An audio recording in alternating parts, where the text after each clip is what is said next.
have you designed your life, maybe recently even? Let's talk about that, because, like this year has been a lot of changes and a lot of necessary designing probably, right?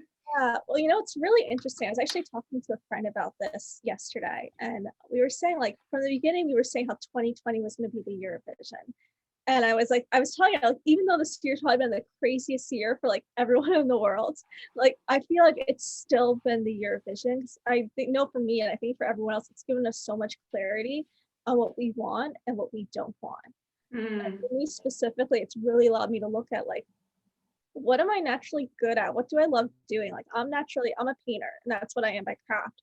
But I always felt like I was so much more than a painter. And when I started entering the entrepreneurial space, I discovered, like, there's so many things you could do. And the one thing that drew me into this space was that, like, the idea of being able to live your life by design, being able to live on your terms, living where you want to live, when you want to live there, like, totally living a life that's yours, that you get to choose. That when you go to school, you really feel like you only have so few choices of what you could do.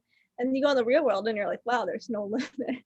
So I feel like this year's been a really great year to reflect, like, basically, since most of us are quarantined, really reflect on, like, what do you want to be doing? What are you naturally good at? And how can you actually make money doing all the things you like to be doing? Because, like, that's what we learn with Bob Proctor. Like, you could ultimately create as many sources of income as you want. So really looking at, like, what am I naturally good at? What do I naturally love spending time doing? And how can I really build multiple sources of income so I myself am financially free, and I'm also, like, making the most of myself as well. Mm. How for you to discover what you're good at? Like sometimes people think that you have to have a special talent, and like I don't know, singing, playing a piano or something, or like painting. You have to have talent, and then you're naturally good at that, and maybe you're gonna make money. But I mean, like there are so many things. How can one who is like not too sure, like how can they go for it? And like, oh, I like feel what am I good at? Yeah, because it's funny thing, I didn't think I could paint till I was 16 years old. I didn't think I could draw or Mm. pencil. I went from, like, most of the things that I'm doing, like, I would have never thought that I could do those things. I think it starts from having an interest and a curiosity. And I think if you have that interest and curiosity and you go deeper, you'll discover that, like, oh, you actually have that within you. You just have to, like, see yourself being able to do that role. And then Mm. naturally with practice, like, of course it takes skill. You need to develop skill in the things you want to do. But naturally, like, people start telling you, like, oh wow, you're really good at that. And you might just dismiss this, like, no, everyone could do that. They're like, no, not everyone could do that. Mm. And I think it's also giving yourself the freedom to just be you. Because when you're not trying to be someone else, you could just be you. It's kind of amazing, like, how so many natural talents, abilities just rise to the surface because you're not trying to be anyone else but yourself. And you're allowing, like, all the gifts that are already within you, like, just come to the surface. And then people start noticing and they'll tell you, and you'll even start realizing, like, oh, this thing I thought I was terrible at, I'm actually pretty good at now that I gave myself the freedom to explore it and really play with it and not judge it. You see, Mm. like, oh, I'm actually, like, I could do this. And I think another big thing is, like, allowing yourself to cross those terror barriers or go past those places where you're like, you think you can't do it, and then you do it, and then you're like, oh wow, like, I actually can. Exactly. And then you realize, like, there's so much more beyond that one place that you were so scared of to pass in the first place. Yeah. I wrote in my book about being unique, and it's so freeing. Like It's so it, yeah, yeah, sorry. it's incredible because like once you realize that, you're like, there's no competition. You're not comparing yourself to anyone, and Yeah. you can celebrate others as well on the same path. It's like you're unique with what you're doing, and I'm unique, and like we can add to each other instead of just like, oh, she's doing that. How can I do that better? Yeah, and I think the beautiful part about that is we attract who we are. So when you're fully yourself, you're just going to attract people who are like you. And it's, like, so Mm. fun and so amazing. And then you're like, you have all these amazing people in your life that are just so like-minded because they want to be around you. If you're fully yourself and you're just bringing all of you to the table, the right people are going to want to be around you because they feel that energy and they're like, who is this person? I want to be around this person. Yeah. How did you come, like, did you have some book you read, or what was the aha moment that you were like, okay, like I want to design my life.